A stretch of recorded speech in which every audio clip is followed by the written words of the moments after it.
Thank you. So the last time we were together, I don't remember what we were talking about. Do you? Nobody remembers? Yeah. Last week. Well, from here, from the end of last week, he headed into Jerusalem. All right, so Jesus, yeah, not only can you not hear me, but you also can't retain any information. Right. Welcome to the 10-second Tom Bible study. All right, so He makes fun of us. That's like, Terry, I am the age that now that you were when I came.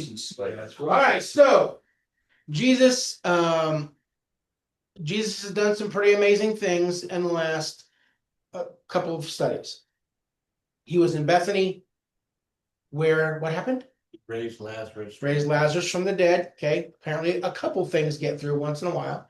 He raised Lazarus from the dead, and the response from the Jewish leadership was, this is not okay. So Jesus took off for the Transjordan over here. He was, kind of back and forth in these places. He was specifically in the little town of Ephraim, right there.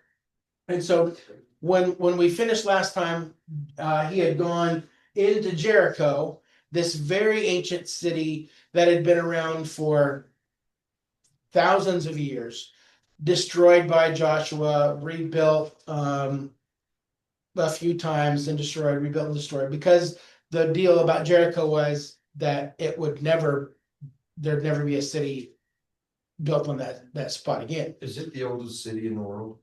I've heard that said.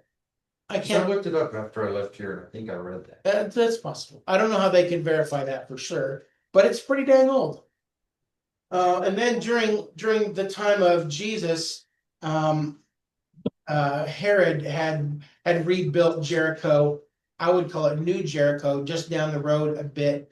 We had a palace there and all that kind of stuff. So when he went into Jericho, he restored this sight of a blind man, maybe two, who's one of them at least is called Bartimaeus, and that's kind of where we finished up. Now there is one other thing that occurs in the city of Jericho during this last visit to Jericho that we did not talk about, which we will get to today, which is in Luke chapter 19. It is a Bible story that you have sung for all of your lives about a wee little man. Okay, so let's look at Luke 19, verse 1. Again, but remember, the goal of this trip is not to just go to Jericho. It is a stopping place on the way to Jerusalem for the last week. Jesus entered Jericho and was passing through. A man was there by the name of Zacchaeus. He was a chief tax collector and was wealthy. He wanted to see who Jesus was, but because he was short, he could not see over the crowd, so he ran ahead and climbed a sycamore fig tree to see him, since Jesus was coming that way. When Jesus reached the spot, he looked up and said to him, Zacchaeus, come down immediately. I must stay at your house today. So he came down at once and welcomed him gladly. All the people saw this and began to mutter, he is going to be the guest of a sinner. But Zacchaeus stood up and said to the Lord, look, Lord, here and now I give half of my possessions to the poor, and if I have cheated anybody out of anything, I will pay back 4 times the amount. Jesus said to him, today salvation has come to this house, because this man too is a son of Abraham. For the Son of Man came to seek and to save the lost. Okay, we've talked just a bit about Jericho. I'm going to pass this around. It's got a couple of pictures, one on each side. Just flip this way.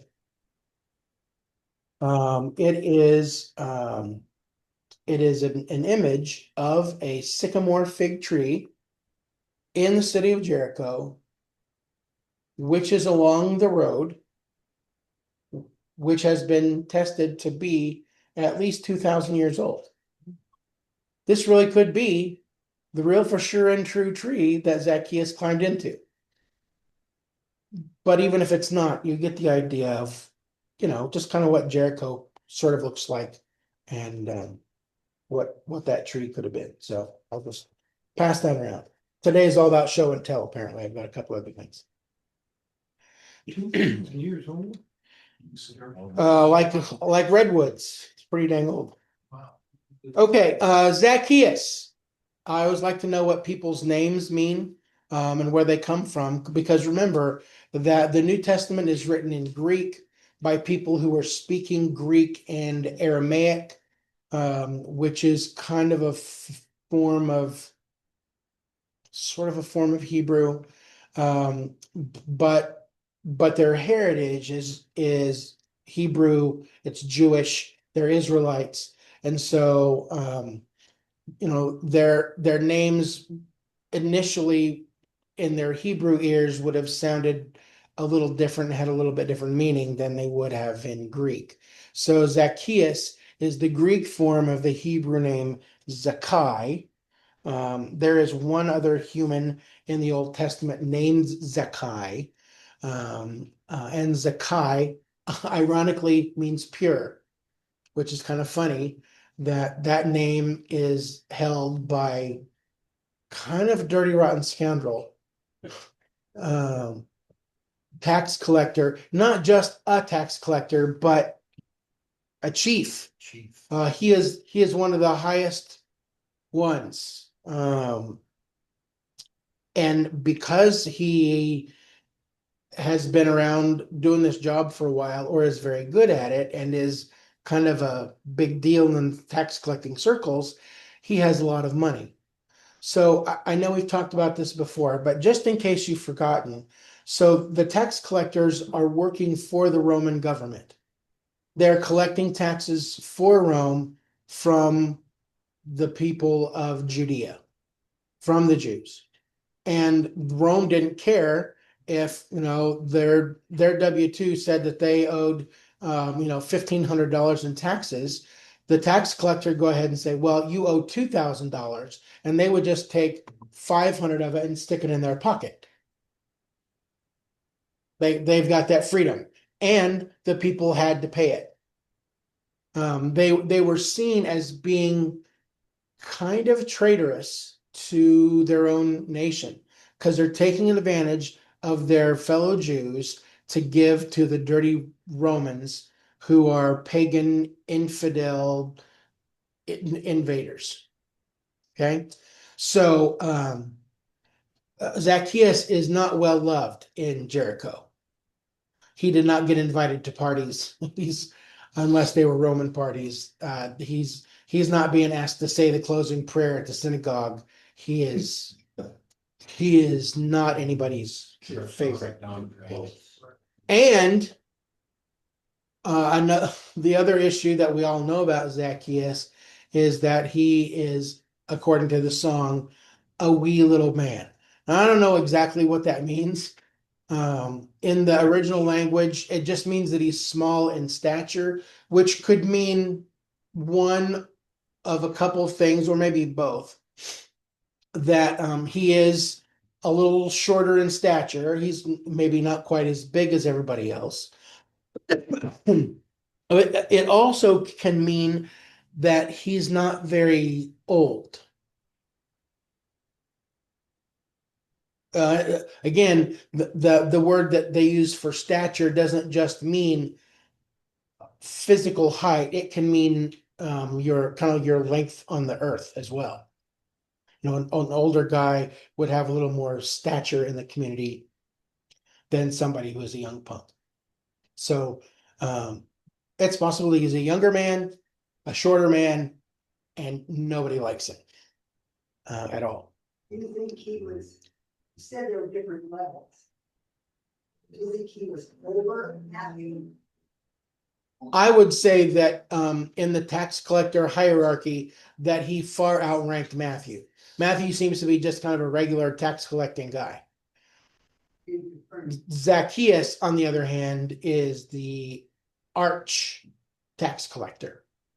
So Matthew would have reported to him.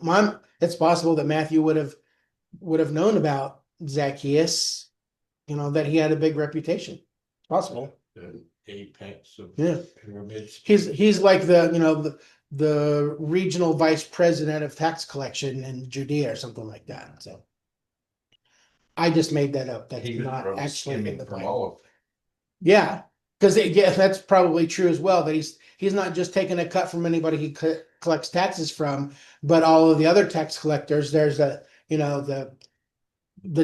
dad tax as well. Taking a little bit from them.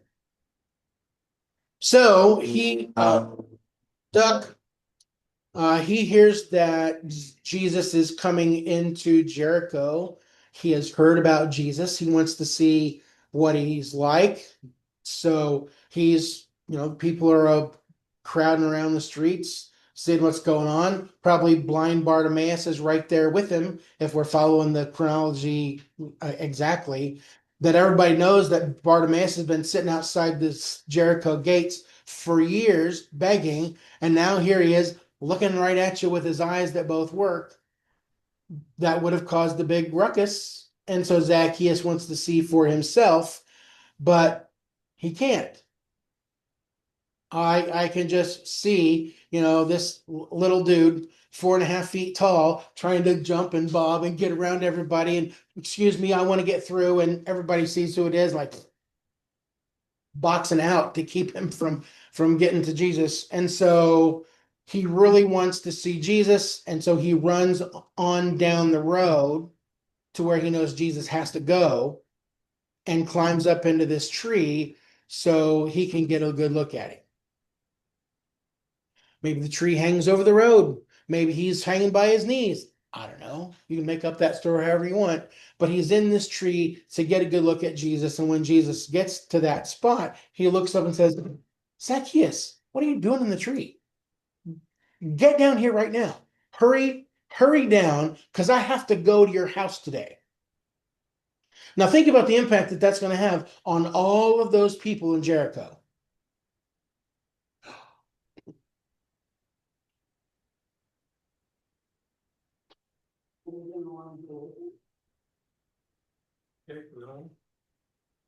I would assume that there is a lot of stuff going on. I guess I should, because I've passed around the tree picture. I should talk about the sycamore tree just because I did the research and you ought to know. So sycamore is actually a transliteration of the Greek name. A transliteration is like we do this with several other Greek words. Like, so there's this word.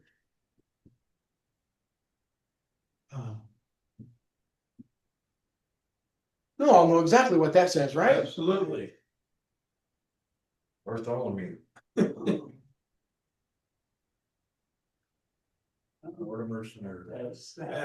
Baptizo is transliterated and becomes baptized.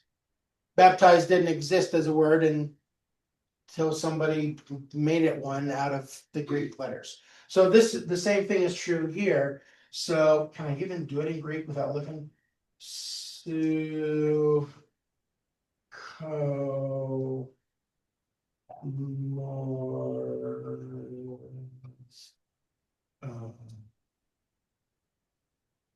Yeah, we'll go with that. Which is Sycomore.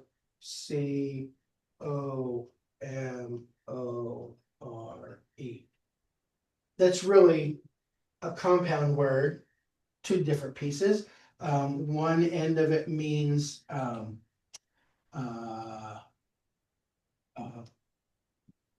fig, and the other end of it means mulberry. So it's a mulberry fig tree. It's called the mulberry fig tree because the leaves kind of look like mulberry leaves. Mulberry leaves, they're either single or palmate where they've got the different. Anyway, Fingers. it looked like that to them, but it was a fig tree, so they called it a mulberry fig or a sycamore on. Okay. Um, so this tree, as you saw in the picture, gets pretty good size. And I didn't print one that was a close-up, but it grows little green figs all over the tree, which are edible. You probably have never had one because they really kind of only come from they only grow in the Middle East and in Africa. Um, anyway, I like to know stuff like that. Maybe some of you do too. But that's the kind of tree he climbs up. So when Jesus says, "Come down here because I'm going to your house today," I'm going to your house today, the crowd is not a huge fan of that. That causes some concern, and so the mumbling and murmuring that takes place in the crowd is, "Are you serious? He's going to go to the house of that sinner?" It's my favorite Greek word. The root of it is this is diagonguzo.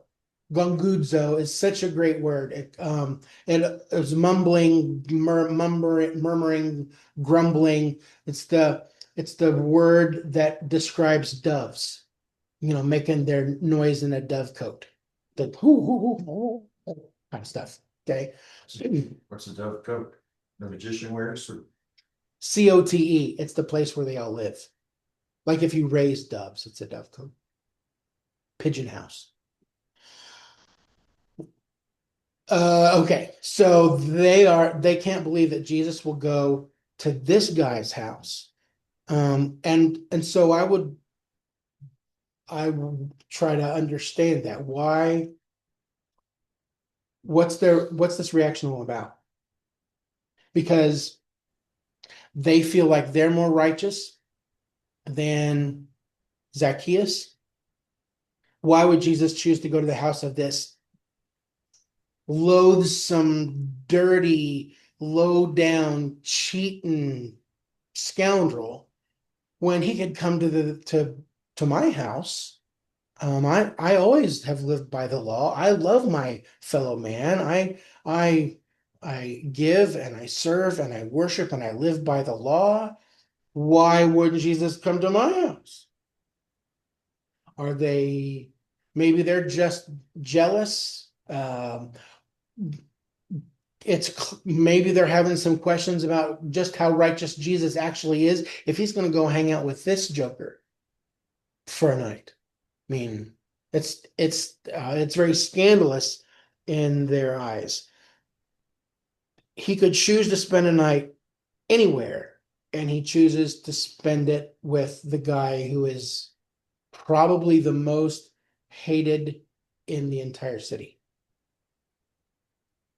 Would he be a Jew like Matthew was, Yes, taking money from his own people? yes. Zacchaeus would be a Jewish man living in Judea, taking money for the Romans from his fellow Judeans, which is why he is not popular. So while they're over on the side, Zacchaeus jumps out of the tree. Jesus takes him by the arm and they go to Zacchaeus's house, where Jesus will spend the night as a guest. And Jesus declares that salvation has come. Today, salvation has come to this house because this man too is a son of Abraham. I think there's a handful of things that are kind of packed into that sentence. One is that probably the easiest one, the softball there is that this man is too a son of Abraham. That means he is a child of the covenant. He is a Jew, just like all the rest of them. He's got the same heritage, the same lineage, the same promise is available to him as it was to Abraham, Isaac, and Jacob, and the 12 sons of Jacob and the tribes and everybody since then, David and Moses and everybody else. he is just as much a Jew as anybody else is. I think that's one thing that Jesus can be driving at, in case there's some question about, well, he's not even a real Jew because he works for the stinking Romans. But I think it probably also points to the fact that that Abraham was a righteous man because he believed the Lord. At Genesis, is it 15:6 or 16:5? 15:6 says that Abraham believed the Lord and it was credited to him as righteousness. God said to Abraham, pick up your stuff, move wherever I tell you to go, and I will bless you. I'll make you a father of a great nation. Your descendants will be like the sand on the shore, stars in the sky. And Abraham believed God and followed him, and Abraham was counted as righteous. Here, you've got poor little Zacchaeus that everybody hates, who desperately wants to lay his eyes on Jesus. He wants to see him and to understand this. And Jesus says he believes enough that he is just like Abraham. He's got the same faith that Abraham did. And when he says that salvation has come to this house, I think that he is aiming at the fact that Zacchaeus, while he may not have all the faith that he will ever have, he has enough faith in this moment right now that he is on his way to real salvation. He's on his way to saving his soul. And that's a promise that is all through Scripture. In the Old Testament, in Isaiah 55:6, it says, seek the Lord while he may be found, call upon him while he is near. Zacchaeus is doing just that. He's seeking the Lord. He wants to see Jesus. And there will be a reward for that. That's what the New Testament tells us over in the book of Hebrews, chapter 11. We see there that God rewards those who earnestly or diligently or sincerely or authentically seek him. You want to find God? You will find him, and he'll reward you for doing that. It appears that Zacchaeus is doing exactly that same thing, that he is seeking Jesus and has at least the beginnings of faith in him. And I say that because of the change that we see in Zacchaeus. Like just in what looks like a flash here, but at least in a few moments, Zacchaeus goes from being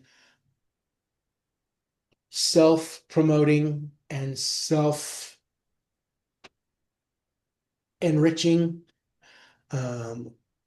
being concerned about wealth, taking as much for himself as he possibly can. In what seems like a minute, he becomes extremely generous, which I think means that there's some repentance. I realize I've made a mistake. I'm going to give away half of my wealth. And if I have cheated anyone, if I took 100 when I should not have, I'm going to pay him back 400. That's really not great business. But it clearly shows that that Zacchaeus has been changed by this encounter with Jesus. Jesus was willing to reach out to him, to come to his house, to embrace him when nobody else would. And he is deeply affected by it.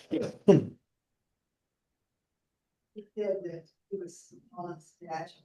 Could mean he was younger. Well, it says he jumped out of the tree, and he was in the tree. I can't see an old man like Cherry. In the tree, jumping out of the tree. So the comment is that if he's small in stature and it couldn't mean his age, that must be right, because old men can't jump out of the trees. They got hips and knees and backs that don't do that. So Or get in them to start. maybe he learned to tuck and roll as a small child. I don't know. I couldn't get in the tree and stuff.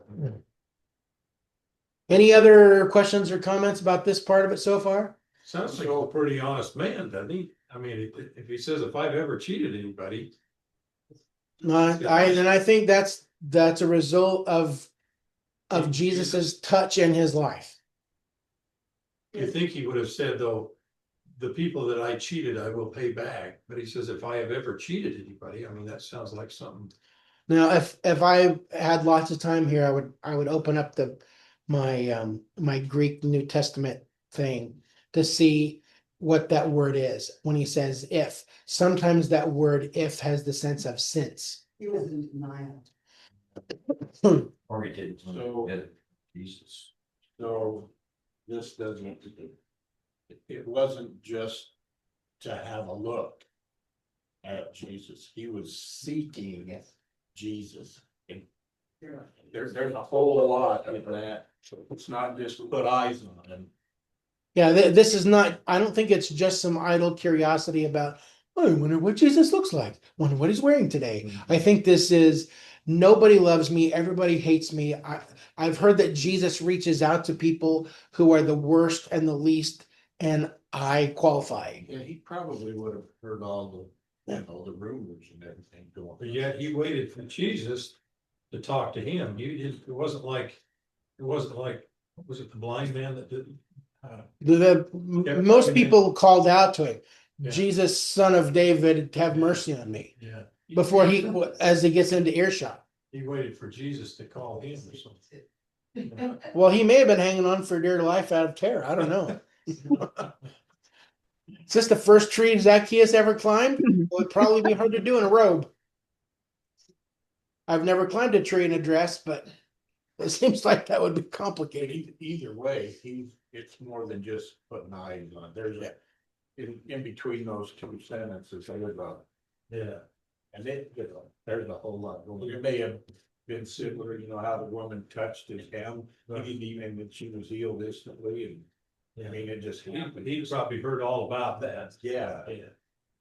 The last thing that Jesus says, I think, to Zacchaeus, as well as to anybody else who has followed him to the house, is that the Son of Man came to seek and to save the lost. Had he ever met Zacchaeus before?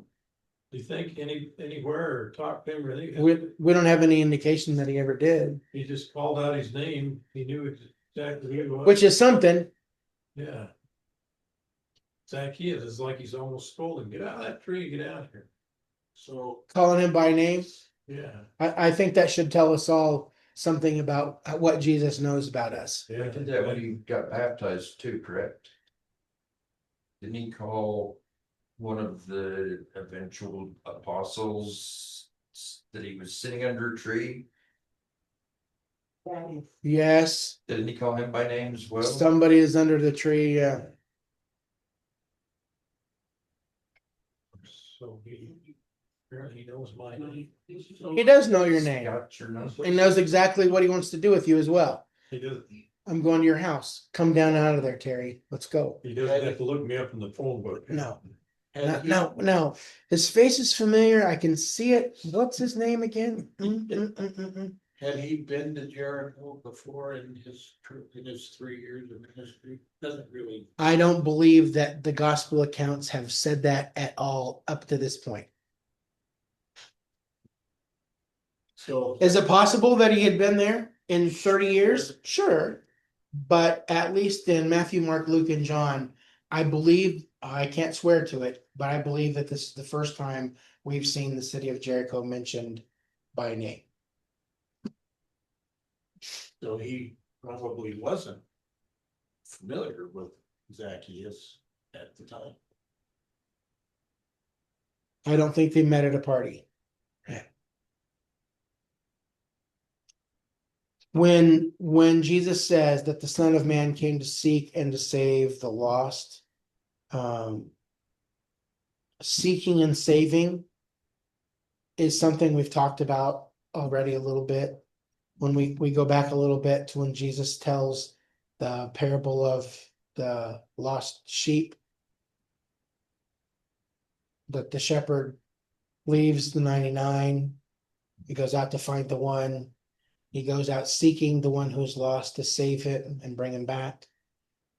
This is Zacchaeus is like the poster child for the truth of that.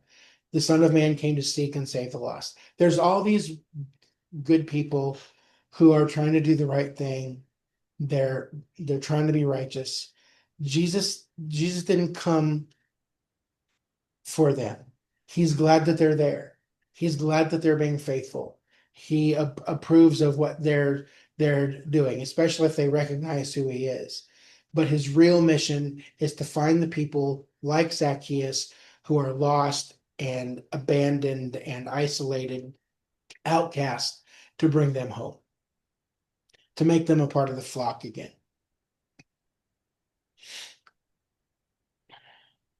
That I think that really is the underlying takeaway from Zacchaeus was a wee little man.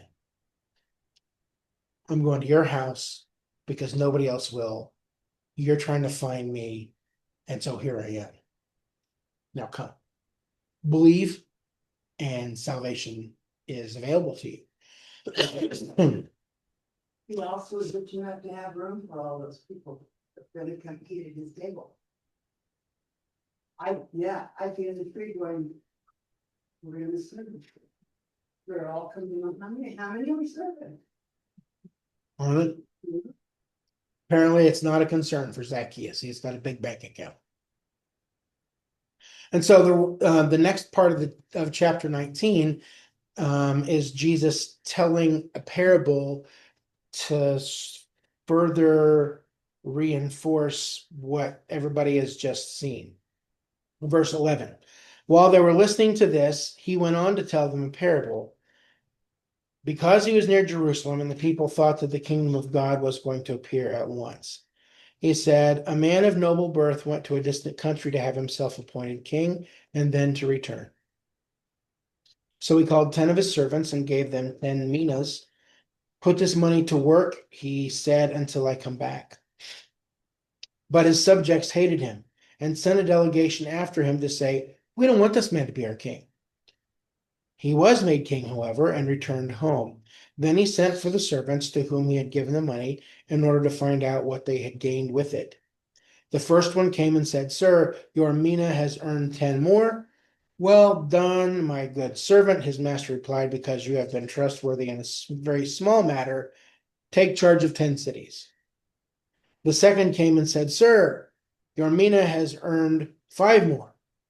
His master answered, you take charge of 5 cities. Then another servant came and said, sir, here is your mina. I have kept it laid away in a piece of cloth. I was afraid of you because you are a hard man. You take out what you did not put in and reap what you did not sow. Just kind of paralyzed. His master replied, I will judge you by your own words, you wicked servant. You knew, did you, that I am a hard man, taking out what I did not put in and reaping what I did not sow. Why then didn't you put my money on deposit so that when I came back, I could have collected it with interest? Then he said to those standing by, take his mina away from him and give it to the one who has 10 minas. Sir, they said, he already has 10. That's not fair. He replied, I tell you that to everyone who has, more will be given. But as for the one who has nothing, even what they have will be taken away. But those enemies of mine who did not want me to be king over them, bring them here and kill them in front of me.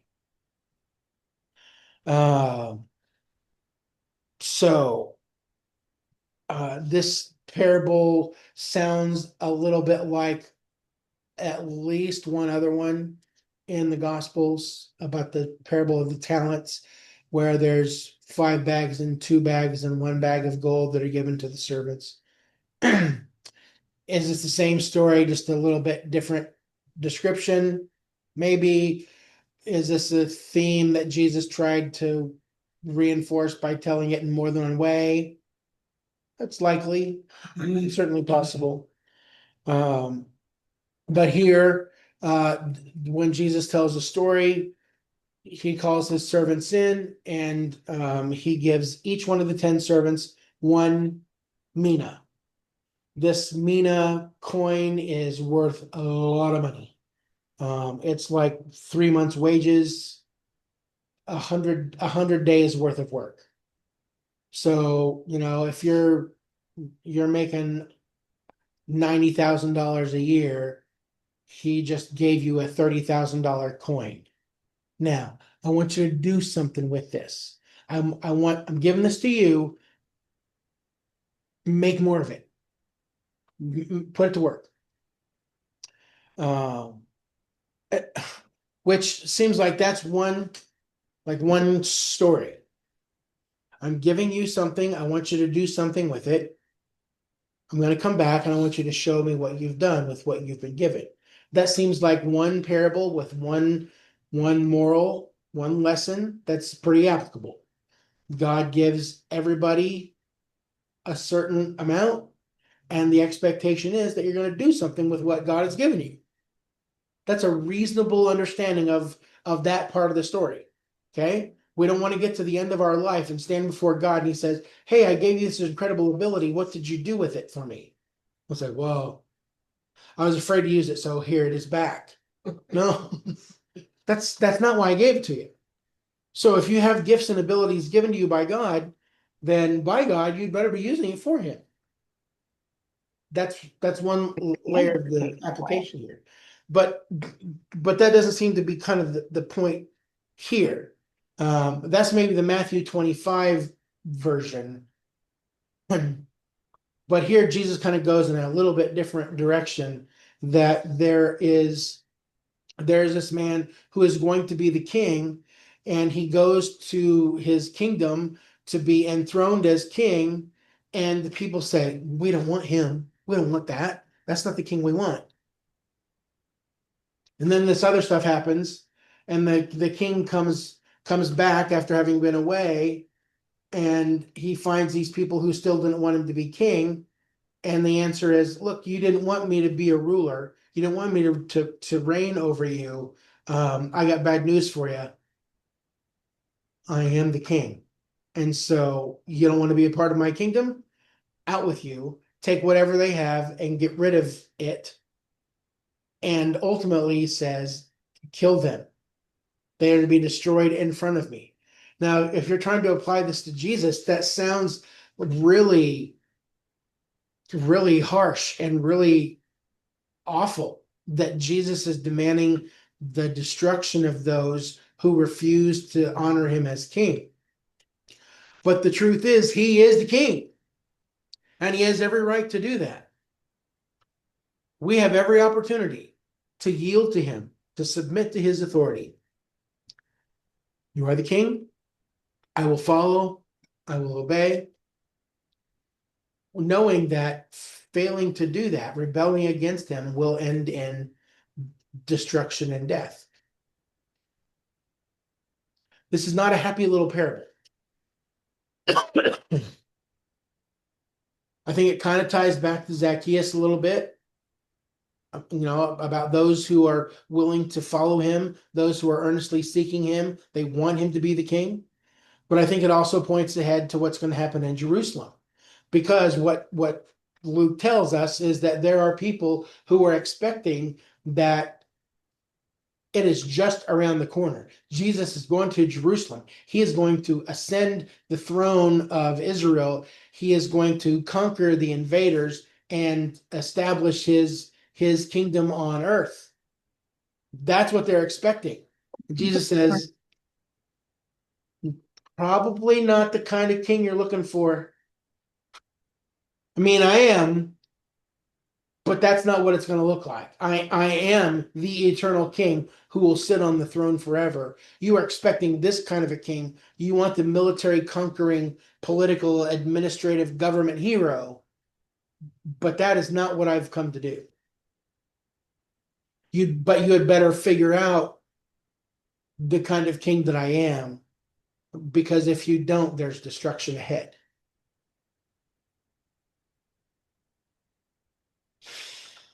If you have Jesus as king, you have everything. If you don't, you don't. I think that's the punchline of that parable. Make Jesus your king, yield to his authority, and you'll have everything that you could possibly have imagined. But if you don't, you will have nothing, and whatever you do have is going to be taken away. What do you think?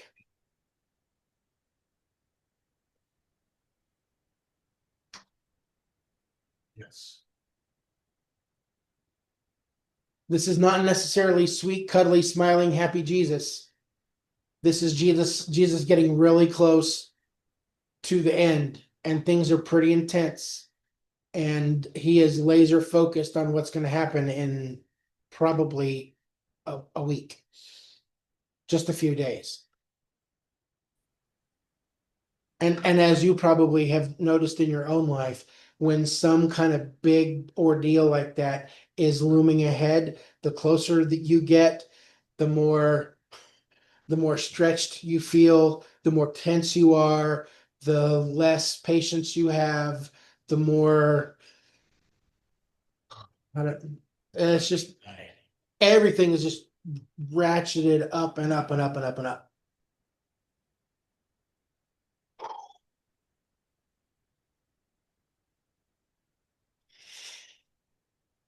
And then at the end of 19,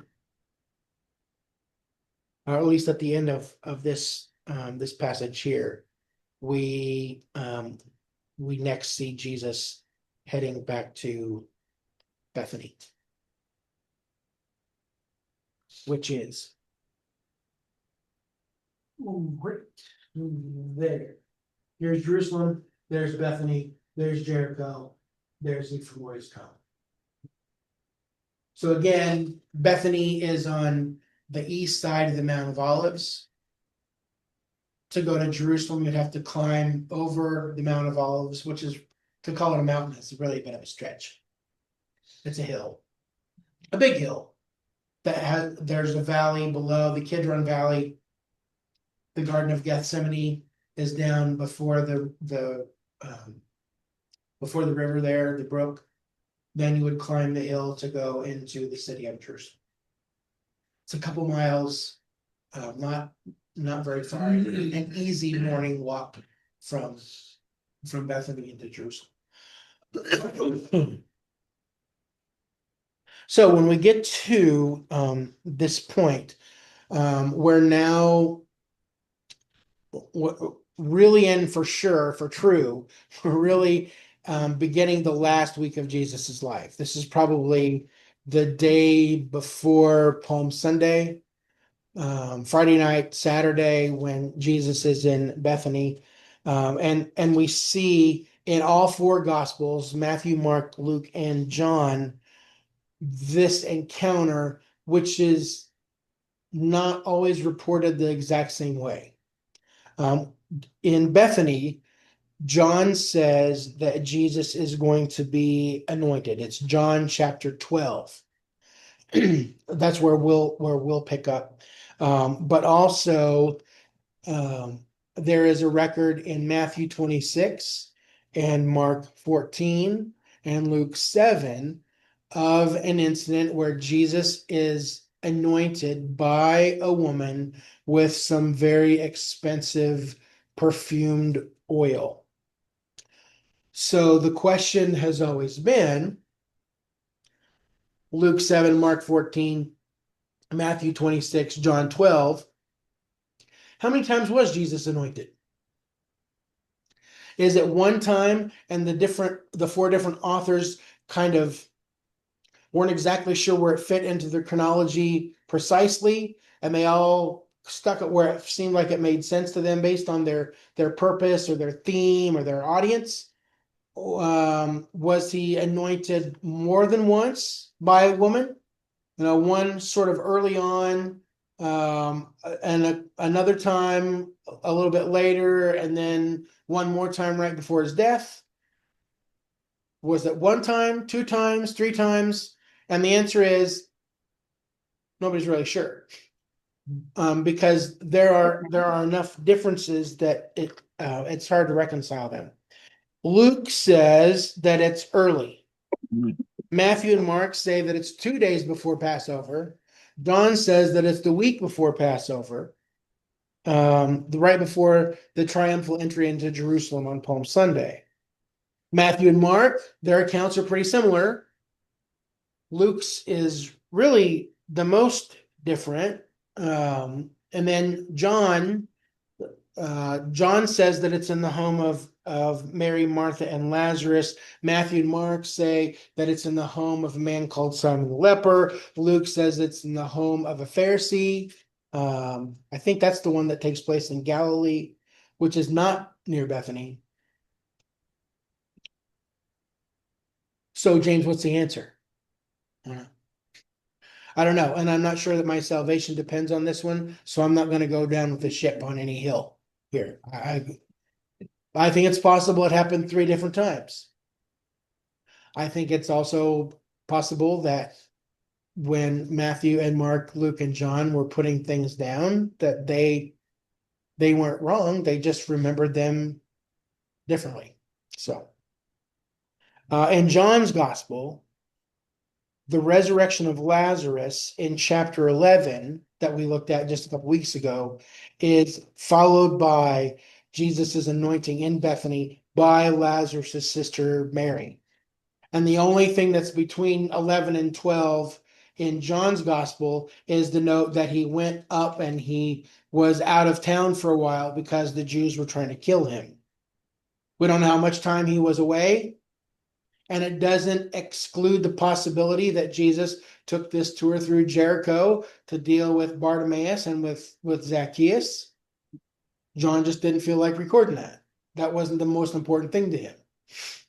So it's been some time, but we don't know really how much. It's not measured out for us. So then we get to John chapter 12, verse 1. 6 days before the Passover, Jesus came to Bethany, where Lazarus lived, whom Jesus had raised from the dead.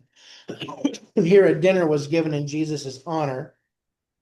Martha served while Martha served while Lazarus was among those reclining at the table with him. Then Mary took about a pint of pure nard, an expensive perfume. She poured it on Jesus' feet and wiped his feet with her hair, and the house was filled with the fragrance of the perfume. But one of his disciples, Judas Iscariot, who was later to betray him, objected. Why wasn't this perfume sold and the money given to the poor? It was worth about a year's wages. He did not say this because he cared about the poor, but because he was a thief.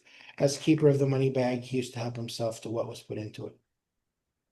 Jesus replied, leave her alone. It was intended that she should save this perfume for the day of my burial. You will always have the poor among you, but you will not always have me. Meanwhile, a large crowd of Jews found out that Jesus was there and came, not only because of him, but also to see Lazarus, whom he had raised from the dead. So the chief priests made plans to kill Lazarus as well. For an account of him, many of the Jews were going over to Jesus and believing in him. Okay, so in Bethany, Martha, Mary, and Lazarus' home. It's a place that Jesus has been before, probably more than once. We don't really know how Jesus ever met the sisters and Lazarus. But when we meet them in John 11, they refer to Lazarus as Jesus' friend, his buddy, his pal. So he clearly has been there and has known them for a while. The thing that we see is that not much has really changed in the house. Martha is serving. Lazarus is sitting at the table with Jesus. And what's Mary doing? Sitting at Jesus's feet, which is exactly the way that we saw things when we looked at him the first time back in Luke's gospel. Martha's complaining, hey, get my sister to come in here and help me with all this work. While Mary is sitting at Jesus' feet, listening to him and, spending time with him.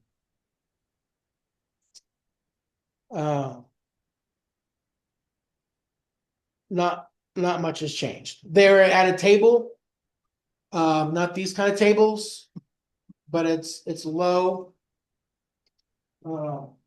Typically in a home it was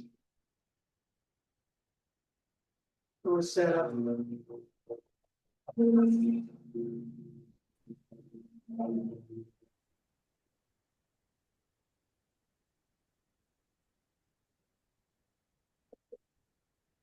It's set up sort of like this. This is the sort of the 3D view. So it's called a triclinium. The 3 tables kind of in a horseshoe, from the top of it being just a box. And so everybody they're reclining at the table. So your head is here, your body's here, your feet are down here at the end. All the way around. So you're making like a shrimp cocktail around the table. Feet towards the table, or head towards the table, feet away. Because nobody wants to smell somebody else's feet. So that's the deal. That Jesus is here, Lazarus is with him. Everybody's feet are all sticking out, this way. Martha is over here, filling bowls and plates and things, passing stuff out. Lazarus is sitting there, lying there with Jesus. And Mary shows up here. So they're not facing the table? They are all facing the table. So if on our little triclinium here that we get, we're propped up on our left elbow. So I should move over here. Propped over on our left elbow with our feet sticking out that way so we can eat with our right hand. And everybody's doing the same thing. Left-handed or right-handed, you're all going the same direction. So Robert's feet are that way, Cody's feet are that way, your feet are this way, your feet are all the way around the table. So Martha's out here serving, making sure everybody has what they need to eat. Lazarus is sitting beside Jesus, and Mary comes along towards Jesus' feet, and she takes a bottle of perfume, some scented oil, and begins to pour it all over Jesus' feet. So I have a few vials here. I can't tell which one is which because those letters are super duper small. But one of these is nard, one is myrrh, one is frankincense. So I'll let you take them around, and I'll just keep the lids here. Okay, so We can spill it. yeah, so you can spill it. So doesn't one of the stories I can fill the house. say she anointed his head with the oil? And this one says she anointed. Yes, and one of the other stories, one of the other accounts, it's his head, and some of them it's his feet. It's his feet on the Joseph. These ones. I'm just kidding. I will- Or It's- somebody, I didn't see that part. it's possible that it really doesn't, that they're not exclusive. Only his feet and only his head. It's possible that somebody was really affected by his doing the feet, which would have been dirty, and somebody focused on the fact that she anointed his head. I mean, it's 16 ounces of oil, 16 ounces of perfume. So that size bottle, that's going to cover a lot more than just somebody's feet. Okay. Now, the this nard perfume is very expensive. I talked about this a few weeks ago in one of the sermons.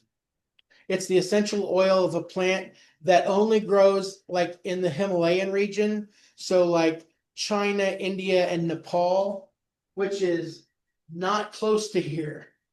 It has come from a very long way away. It is difficult to produce, so that's why it is so very expensive.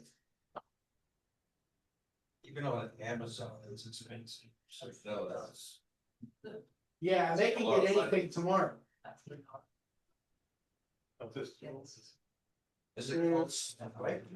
Yes, Is that right? spice guards. So nope, that doesn't help at all either. That one is coming the closest. Okay, so here's Jerusalem. Where Terry is standing over here, here's where this plant comes from on that. It is not far. I mean, it's not a short trip. So it's extremely expensive. So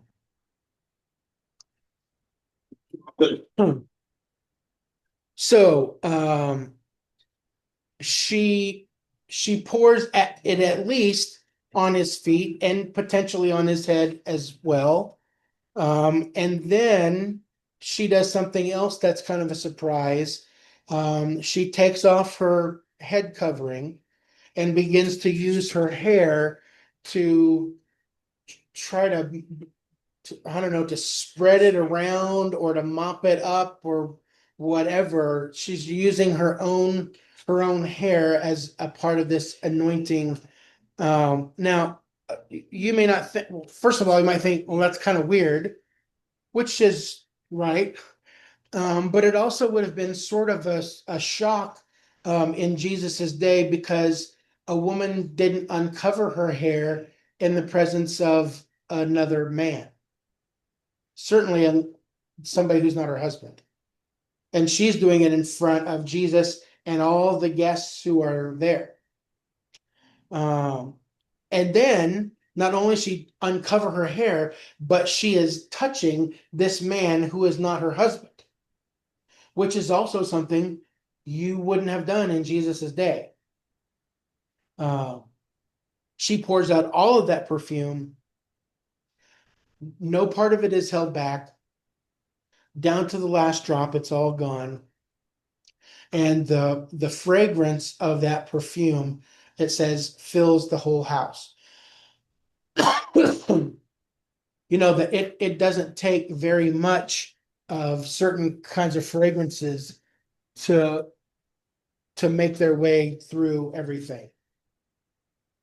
Frequently in our house, somebody will be trying to cook something in the kitchen and they walk away not paying attention, and then the timer that says that the cooking is done goes off, the smoke detector goes off.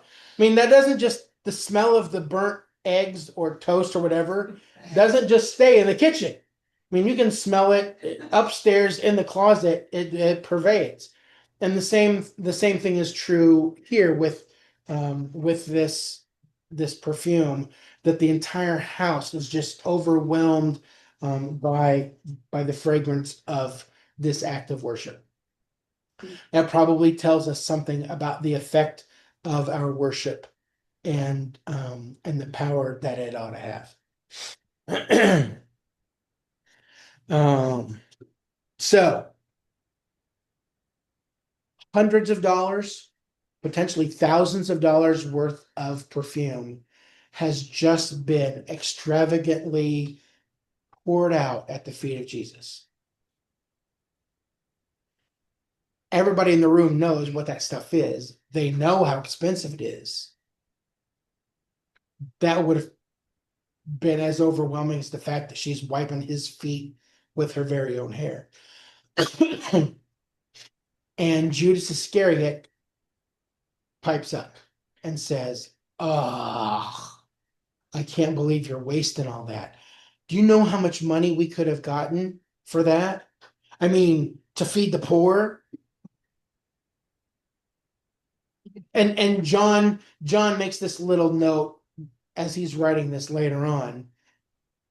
Judas is the one who's going to betray him, and Judas is a thief. He's in charge of the money, and he's always helping himself, buying himself whatever he wants out of the treasury.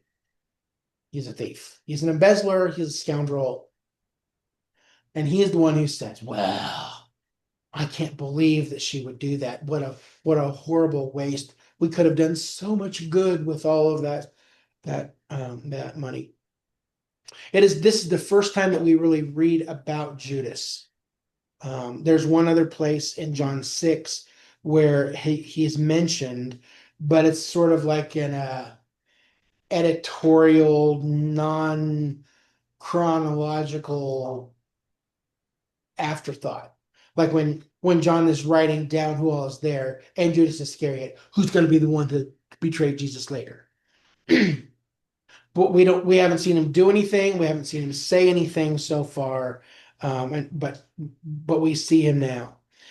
Judas Iscariot has the potential part of his name, the Iscariot part, to mean assassin. He is most likely an extreme nationalist. Israel first, Israel only, death to the Romans, and maybe has been willing to use violence against Romans. Would he be a zealot then? He would probably be somewhere in that vicinity. I have a question.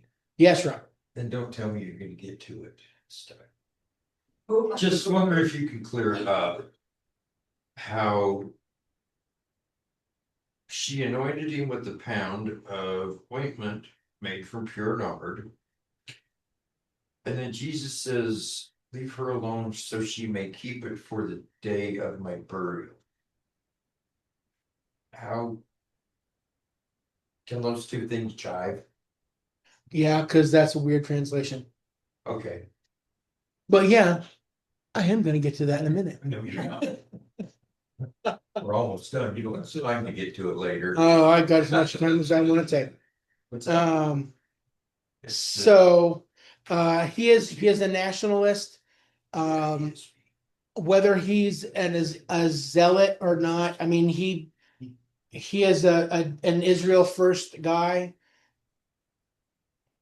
and willing to do maybe whatever it takes to further the Jewish national interests. Probably the most important thing about Judas that we should realize is that he wasn't always the bad guy. Jesus called Judas just like he called Peter and Andrew and James and John and all the rest. There was something in Judas, I believe, more than just knowing that he was going to be the one to betray him. I think there was something in Judas that Jesus saw and wanted to develop or nurture or something, just like he did Peter, Andrew, James, and John, Philip, and Bartholomew, and all the rest of them.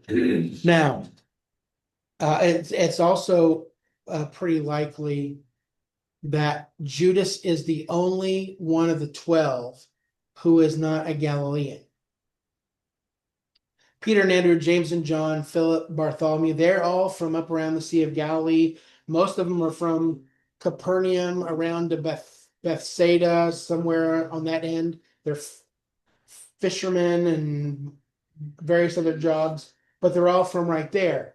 Judas is probably not from there because he's a little he doesn't quite fit the mold of all the rest of them. So maybe he's always kind of stuck out as the one black sheep. Everybody else has a southern accent, and he sounds like he's from New England or something. He just doesn't quite fit in. Yes.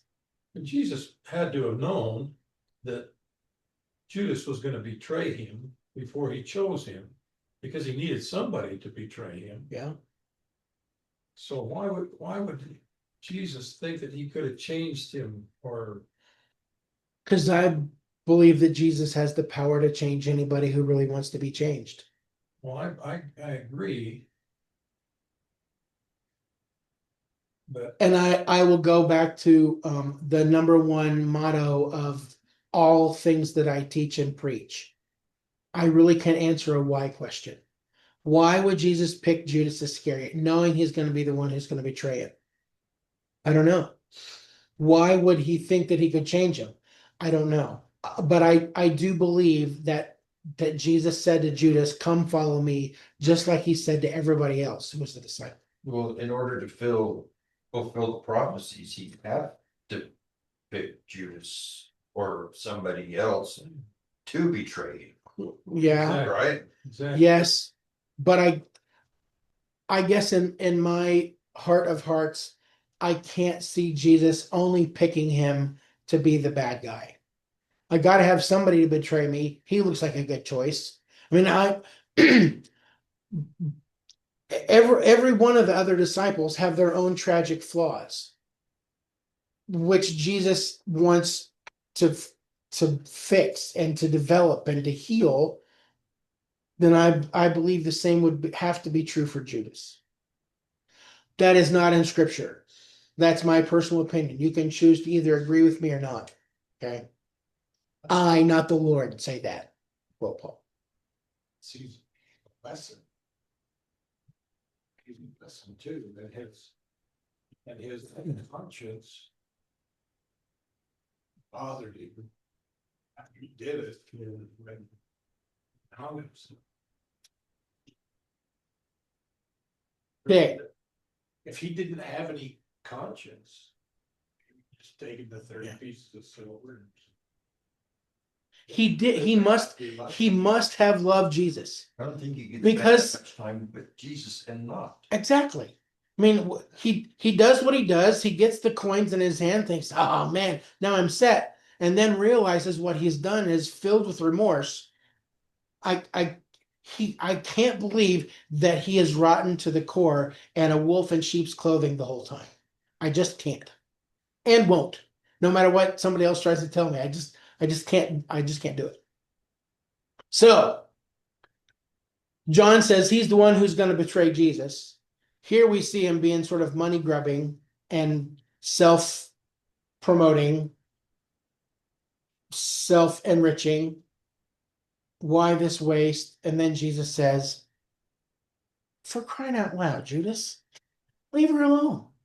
She's doing this beautiful thing to me. She is doing this," the NIV says, "to prepare me for my burial, not to save this for my burial. She has been saving. I think that's the real key.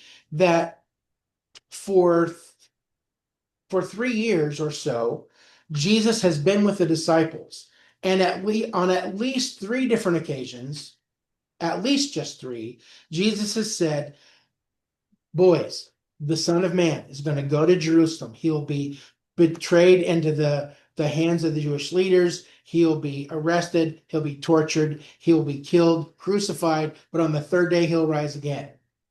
He has said that to them on at least three crystal clear occasions. And they're like, "What?" All right.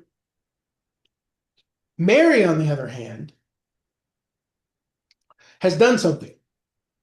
Because this is the kind of money it would have taken to buy this bottle of ointment or perfume. That's not just walking around money. This is something that would have taken months of saving and scrimping to pay for. So she has been preparing herself for this exact moment. Did she really understand it? I don't know. But she has done this thing. She put away money for months to buy this perfume so she could anoint Jesus the next time she saw him. The disciples didn't make any preparations for his death and burial. Somehow Mary was able to accomplish that. Is Mary a better disciple? I don't know.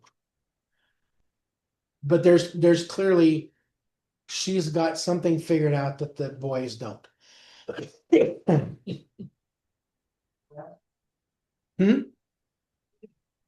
Well, we don't really have any kind of indication what their financial situation was, but maybe she sold the story to CNN. I I don't know where it would have come from, but it wouldn't have come all at once in one chunk. It would have been a year's worth of salary, essentially. She could have been a reformed working. I mean, it's possible. They could have. Yeah. She may have been. Everybody always wants to make every woman in the New Testament a prostitute. I'm not sure that's accurate. I don't know what she did or how long it took her, but it was an act of devotion and some level of sacrifice for her to be able to do this. So what you're saying is that she knew that Jesus was gonna die. Where did she get that information? It had, Like I said, I don't know how she has this information. If she has picked up what Jesus has said in conversations in the past, if God has sort of prompted her, sometimes you just have a feeling like, I really feel like God is directing me to do this or to say this. You know what I think I'm gonna do? I'm gonna start putting all my butter and egg money, to quote Wheezy Smith from Snuffy Smith cartoons. I'm gonna save all my butter and egg money, and I'm gonna buy this bottle of perfume because I just feel like there's gonna be a need for it. I'm gonna need it. Well, and then, like I said, if she just had followed Jesus for a while, she probably heard him tell the other disciples about his impending death. She's doing this thing to prepare me for my burial. I believe that that stuff that she's putting on Jesus would have been powerful enough that it kind of carried with him like for the rest of that next week. There are fragrances that are just that strong that you cut that onion on Saturday and next Thursday you're still smelling that stink in your hands, or skunk, or garlic, or Pound of ointment is quite a bit. yeah. I have a 1 pound jug of. Yeah. Would go a lot farther than feet.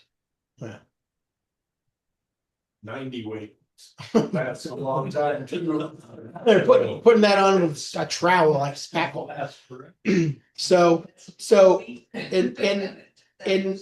in my mind, when in the next week, as he goes into Jerusalem in the triumphal entry, when he's standing in the temple courts, when he's casting out the money changers, when he is having the Last Supper, when he's standing before Pilate and the Jewish leaders through all those crazy kangaroo courts in the night, I think that smell is still in his hair and on his hands and on his feet. I mean, she has pre-anointed him for burial, even though they're going to anoint his body again after his death. She has begun the process here. It's a neat smell. They don't take baths every other day. I could still smell it. No, there's no showers and bathtubs. You're washing your hands all the time. You're washing your feet when you go in the house. But if you go into the temple area, you'll wash at one of the mikvahs, they're there, ritual washing. But, to stand in a long, luxurious hot shower with soap, shampoo, and conditioner, that is not happening. So, Something I- for that. I have never caught on to the Overwhelming feet, man. what is the deal with washing the feet? When Okay, well, their feet are a big deal to us. I mean, there's stores called Good Feet. I mean, because we really kind of need them to get around. It would have been even more so in Jesus's day, when most people were walking every place that they went, and they're walking either barefooted or with some kind of barely a sandal strapped onto their feet. They're not Birkenstocks. They're not Merrells. They're just a little bit of leather, yellow leather, red leather, yellow leather, red leather. A little bit of that strapped onto your feet. And so when you're walking, however many miles from, no, we're on the wrong page again, from Bethlehem to Jerusalem, or Jerusalem to Jericho, or Jericho to Galilee, you're walking on a dirt road. They're dusty. They're dirty. it's just a practical thing, it's not. It is more of a practical thing, a health thing, because they're gonna get dry, your nails are gonna get banged up, you're kicking on a rock or a log or something, you're splitting your nails, they're all dry and crusty and cracking and stuff. And so, like your feet do all summer long, if you're outside barefoot, you got the perma black on the bottom of your feet from being in the garden. And so when you go into the house, rather than wiping your feet all over the cushions and the rugs and everything, somebody washes your feet when you come in. Which was a service, right? It's certainly at a meal, it's a servant's job. Maybe you would have done it on your own when you walked in, but your feet are going to be washed. It's like in Asian cultures where you take off your shoes when you go into the house. You just don't walk in the house with shoes on, because you just walk through the parking lot and the grass, and you accidentally stepped in dog poop. So don't track that through my carpets. So they would wash their feet and put a little oil on them to soften them up again, to get things healing. That's the deal with the feet. Somebody found last week where they claimed, it was in England, there was a sandal, 4 or 5 layers of leather. On the spot where a Roman fort once stood, and they say the sandal is about 2,000 years old. I think I saw that. I remember that story. It was Hmm. neat. It was old. And this Yeah, one is- trace out your foot on a piece of leather, poke some holes through it for some straps, and then tie it around the top. Goats, cattle, sheep, camel, bark, I don't know, whatever you got. All right. I just want to make sure we got to that point because Robert said that I wouldn't. So, so let's we'll mark it somewhere in the vicinity of verse 9 and pick up there for next time. Okay?